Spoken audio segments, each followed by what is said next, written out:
Assalamualaikum warahmatullahi wabarakatuh.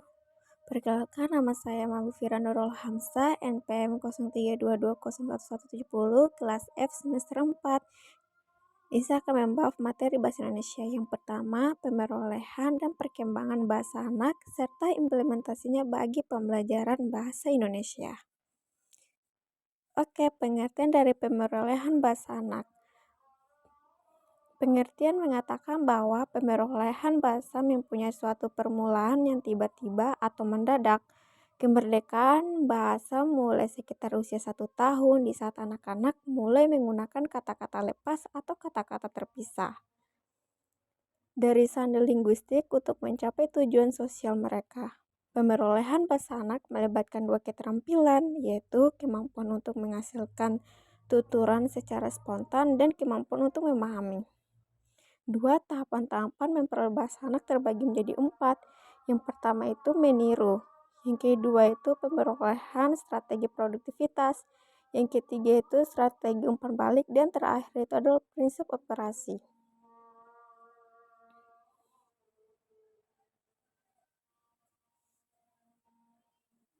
Oke, selanjutnya perkembangan bahasa anak dalam konteks multilingual. Yang pertama itu kemampuan beradaptasi anak-anak. Yang kedua, transfer bahasa anak dapat mentransfer. Ketiga, pemisahan bahasa anak dan memisahkan dan menggunakan bahasa yang berbeda dalam konteks yang berbeda. Selanjutnya, implementasi pemerolehan dan perkembangan bahasa anak bagi pembelajaran bahasa Indonesia. Yang pertama, kurikulum berbasis anak. Yang kedua, penguatan literasi. Ketiga, pembelajaran interaktif. Dan terakhir, peran orang tua. Oke, selanjutnya strategi pembelajaran bahasa Indonesia berpusat pada anak. Yang pertama, pembelajaran melalui permainan. Yang kedua, pembelajaran berbasis cerita. Ketiga, pembelajaran berbasis penemuan. Dan terakhir, pembelajaran kolaboratif.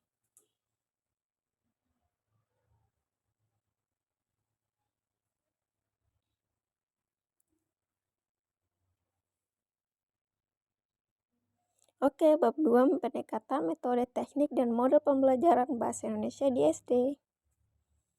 Pendekatan pembelajaran bahasa Indonesia adalah cara atau metode yang digunakan untuk mengajar dan memfasilitasi proses belajar.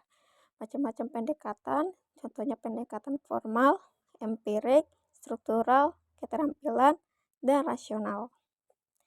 Dan masih banyak lagi. Oke, metode pembelajaran bahasa Indonesia terbagi menjadi 4. Yang pertama, metode terjemahan. Yang kedua, metode tata bahasa. Ketiga, metode langsung. Dan terakhir, metode pembatasan bahasa. Teknik pembelajaran bahasa Indonesia. Yang pertama, teknik pembelajaran menyimak. Yang kedua, teknik pembelajaran berbicara. Yang ketiga, teknik pembelajaran membaca. Dan terakhir, teknik pembelajaran menulis. Selanjutnya, metode pembelajaran bahasa Indonesia terbagi menjadi 5. Yang pertama, model pembelajaran membaca. Yang kedua, model propre. Ketiga, model pembelajaran mendengarkan. Keempat, model menceritakan kembali kisah. Dan kelima, model bisik berantai. Bab 3, konsep dasar membaca permulaan dengan metode bunyi, eja, KRSK, global, dan SAS. Yang pertama, macam-macam metode bunyi permulaan. Yang pertama, metode eja bunyi. Yang kedua, metode suku kata. Yang ketiga, metode kalimat. Dan terakhir, metode SAS. Metode eja bunyi diperkenalkan dengan lambang-lambang huruf, kemudian diperkenalkan oleh bunyi huruf atau fonem. Metode ini hampir sama dengan metode abjad. Perbedaannya terletak pada sistem pelafalan abjad atau huruf.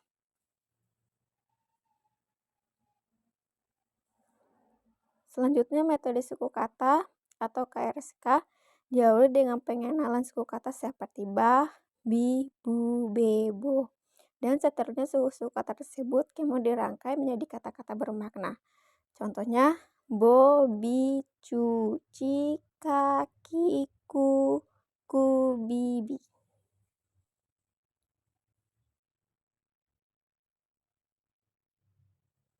Oke, langkah-langkah pembelajaran membaca permulaan. Yang pertama, menggunakan suku-suku kata. Yang kedua, penggayaan suku kata menjadi kata. Yang ketiga, perangkaian kata menjadi kelompok kata. Dan keempat, mengintegrasikan kegiatan perangkaian dan pengupasan.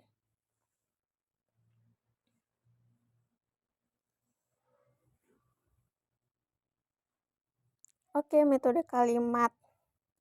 Langkah-langkah pembelajaran membaca permulaan dengan metode kalimat adalah: yang pertama, memperkenalkan gambar dan kalimat. Yang kedua, siswa membaca kalimat dengan bantuan gambar. Yang ketiga, menguraikan salah satu kalimat menjadi kata.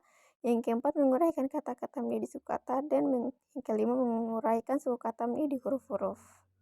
Misalnya, metode SAS mempunyai langkah-langkah berdasarkan operasional dengan urutan. Pertama, struktur menampilkan keseluruhan. Kedua, analitik melakukan proses penguraian, dan sintaktik melakukan penggabungan kembali.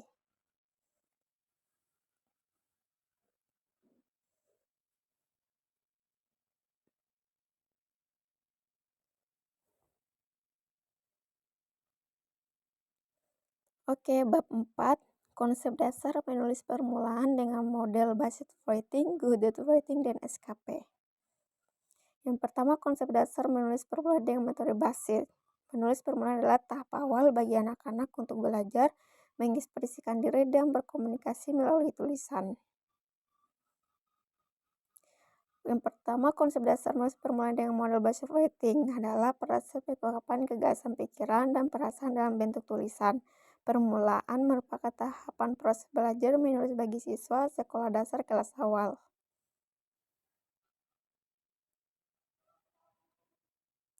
Yang kedua, konsep dasar menulis permulaan dengan model guided writing.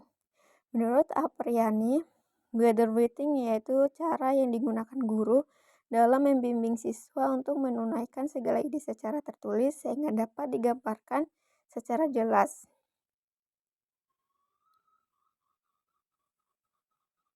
Oke, selanjutnya konsep dasar menulis permulaan dengan model SKP. Keterampilan proses adalah keterampilan siswa untuk mengejar perolehannya yang dapat melalui proses belajar mengajar yang memberi kesempatan yang lebih luas kepada siswa untuk mengamati, mengelongkakan, menafsirkan, meneliti, dan mengomunikasikan bahan yang mereka pelajari. Oke, bab 5, konsep dasar pembelajaran menyimak di SD. Pengertian menyimak. Menyimak merupakan suatu kegiatan untuk mendengarkan, mencerna, dan memahami informasi atau pesan yang diterima melalui proses pendengaran dengan penuh pemahaman untuk menangkap pesan yang disampaikan oleh orang lain. Dengan kata lain, menyimak merupakan bentuk perhatian untuk mendengarkan pembicara serta memahami pembicara agar nantinya dapat memperoleh informasi dan dapat memahami apa yang disampaikan oleh pembicara. Tujuan menyimak: yang pertama, mendapatkan fakta. Yang kedua, menganalisis fakta. Yang ketiga, mengevaluasi. Dan keempat, mendapatkan inspirasi.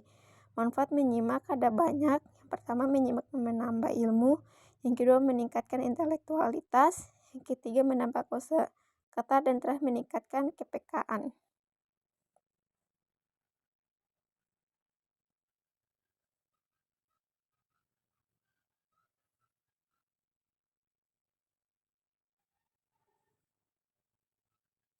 Fungsi menyimak: yang pertama, memahami orang lain.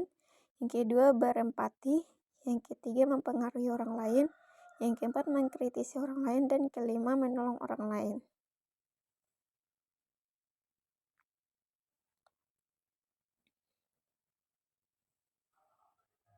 Jenis-jenis menyimak permulaan: yang pertama, menyimak intensif dibagi menjadi beberapa. Yang pertama, menyimak sosial. Kedua, menyimak sekunder. Yang ketiga, menyimak estetik. Dan menyimak pasif. Selanjutnya, yang kedua itu menyimak intensif. Menyimak intensif dibagi menjadi beberapa. Yang pertama, menyimak kritis. Yang kedua, menyimak konsentratif. Yang ketiga, menyimak eksploratif. Keempat, menyimak interrogatif. Dan yang terakhir, menyimak selektif. Proses menyimak permulaan: yang pertama, tahap mendengar. Yang kedua, tahap memahami. Yang ketiga, tahap menginterpretasi. Empat, tahap menilai. Dan tahap menanggapi.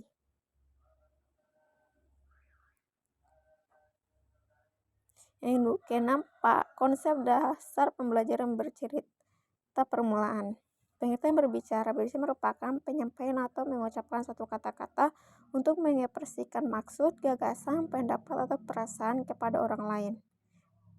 Berbicara bukan hanya untuk keluarnya bunyi bahasa dari alat ucap. Bukan juga mengucapkan tanpa makna, namun berbicara dianggap sebagai bahasa yang artinya menyampaikan pikiran dan perasaan kepada orang lain dengan lisan atau melalui ujaran. Selanjutnya tujuan berbicara, yang pertama menghibur, yang kedua menginformasikan, yang ketiga mengstimulasi, dan keempat menggerakkan. Fungsi berbicara yang pertama mengungkapkan pikiran, yang kedua menggambarkan situasi baik benda, yang ketiga menjelaskan prosedur secara sistematis, keempat memerankan tokoh, kelima menceritakan pengalaman, dan melakukan komunikasi melalui elektronik. Selanjutnya jenis-jenis berbicara. Yang pertama berdasarkan tujuan, yaitu berbicara untuk memberitahukan, melaporkan, dan menginformasikan. Yang kedua berbicara untuk membujuk, mengajak, meyakinkan. Berbicara untuk menghibur berdasarkan situasinya, berbicara formal, dan bicara informal. Adapun kemampuan berbicara permulaan yang sesuai dengan KTSP adalah berdialog, menyampaikan, dan berbicara. Metode ulang ucap. Metode ulang ucap. Yang pertama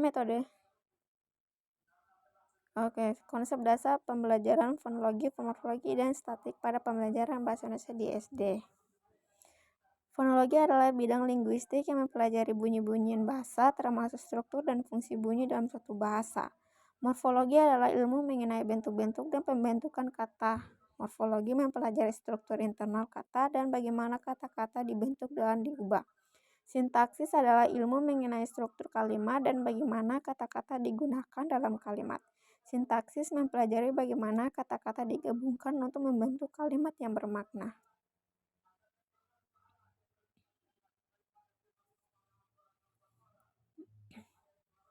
Perbedaan fonologi fokus pada bunyi bahasa, sedangkan morfologi fokus pada struktur internal, dan sintaksis fokus pada struktur kalimat dan bagaimana kata digunakan dalam kalimat.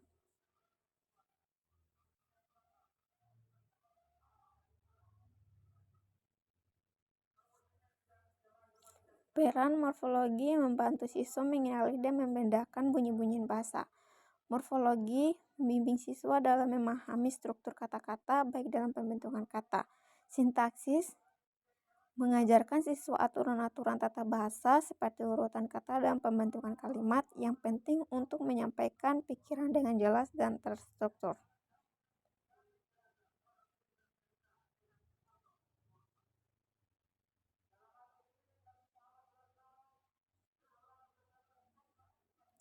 Komponen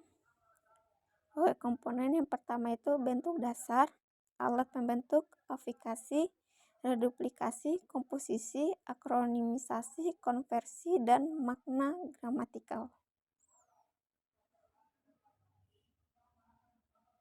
Komponen Bab 9 Pembelajaran Bahasa dan Sastra Indonesia. Pembelajaran terpadu KG, pengertian, karakteristik, dan landasan.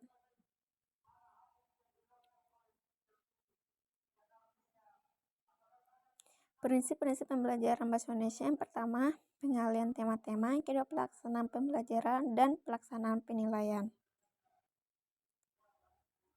Manfaat pembelajaran terpadu. Yang pertama, dengan menggabungkan berbagai mata pelajaran akan terjadi penghematan karena tumpang tindih materi dapat dikurangin bahkan dihilangkan. Dua, pembelajaran terpadu memberikan penerapan-penerapan dunia nyata sehingga dapat mempertinggi kesempatan transfer pembelajaran. Yang ketiga, dengan pemanduan pembelajaran antar mata pelajaran diharapkan penguasaan materi pembelajaran akan semakin baik dan meningkat.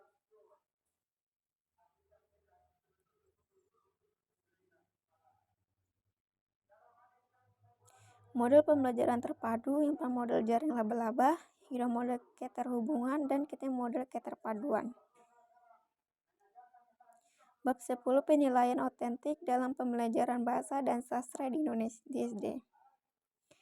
Konsep penilaian otentik. Tujuan penilaian otentik mengukur kemampuan siswa, meningkatkan motivasi belajar, memberikan umpan balik yang bermakna, mengembangkan kompetensi siswa, meningkatkan kualitas pembelajaran. Prinsip penilaian otentik.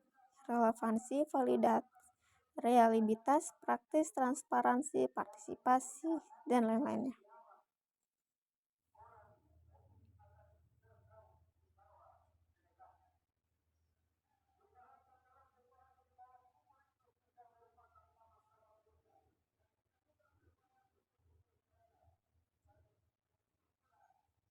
Penerapan penilaian otentik dalam pembelajaran bahasa di sastra. Yang pertama itu menulis cerita berbasis pengalaman. Yang kedua kriteria penilaian. Ketiga membuat drama pendek. Berdasarkan cerita rakyat atau dongeng kriteria penilaian, tantangan dan solusi dalam penilaian otentik. Tantangannya yang pertama waktu dan sumber daya. Kedua penilaian subjektif dan keterlibatan siswa. Solusi dari tantangan tersebut, perencanaan yang matang, rubrik penilaian, pembimbingan siswa, fleksibilitas.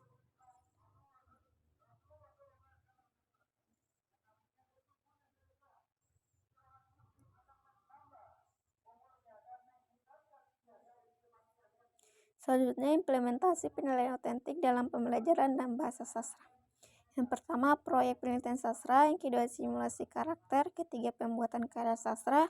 Keempat, analisis bahasa dan gaya sastra. Dan kelima, diskusi kelompok.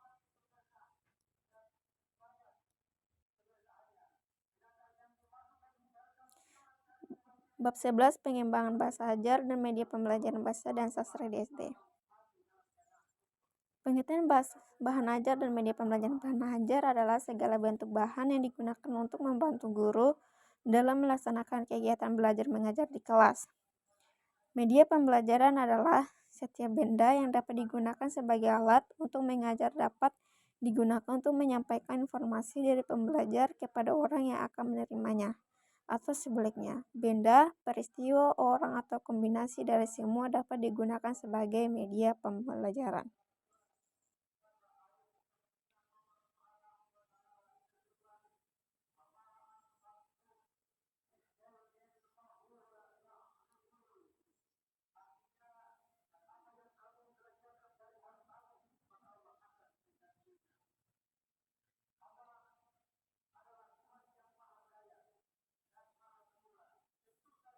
B. Perkembangan bahan ajar dan pengembangan media perkembangan. Perkembangan bahan ajar yang pertama buku teks dan modul pembelajaran, yang kedua lembar kerja siswa, dan ketiga literatur anak. Perkembangan media pembelajaran pertama media visual, media audio, media audiovisual, media digital dan interaktif, dan media berbasis game.